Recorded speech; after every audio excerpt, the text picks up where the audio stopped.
வழக்கம் போல மார்னிங் எந்திரிச்சு, நேரா போய் மணி என்னன்னு பார்த்தா, அட ஆத்தா! மணி 7 வாமா மின்னல்ங்கிற மாரி நம்ம ரொட்டீன்லாம் முடிச்சுட்டு, எடுத்தேன் பாருங்க ஓட்டம் மாடிக்கு. கிடு கிடு கிடு கிடுன்னு மேல போயிட்டு, அப்படியே நம்ம வியூ எல்லாம் காமிச்சுட்டு, இது டே 10 ஆஃப் 30 டே சேலஞ்சுன்னு சொல்லிட்டு நம்ம ஒர்க் அவுட்லாம் ஸ்டார்ட் பண்ணியாச்சு.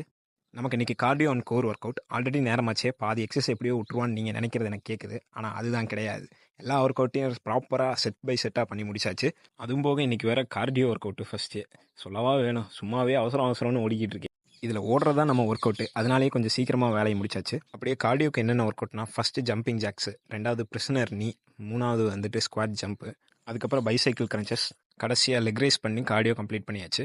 அடுத்ததாக கோருக்குண்டான ஒர்க் ஸ்டார்ட் பண்ணியாச்சு. ஃபஸ்ட்டு பிளாங்க் தான். நார்மலாக 1 மினிட் வரைக்கும் நான் ஹோல்டு பண்ணுவேன். இன்றைக்கி கரெக்டாக 1.5 மினிட்ஸ் வரைக்கும் என்னால் ஹோல்டு பண்ண முடிஞ்சது. அடுத்ததாக சைடு பிளாங்க் போஸ். ஸோ அதையும் 2 சைடு கம்ப்ளீட் பண்ணியாச்சு. சூரியன் வேறு கொஞ்சம் ஜாஸ்தியாக இருந்ததுனால முகமே மாறிடுச்சு. முடிச்சுட்டு வீட்டுக்கு வந்தால் கார்டியோ பண்ணதுக்கான எல்லா அறிகுறியும் தெரிஞ்சது. இன்றைக்கான மீல் எடுத்துட்டு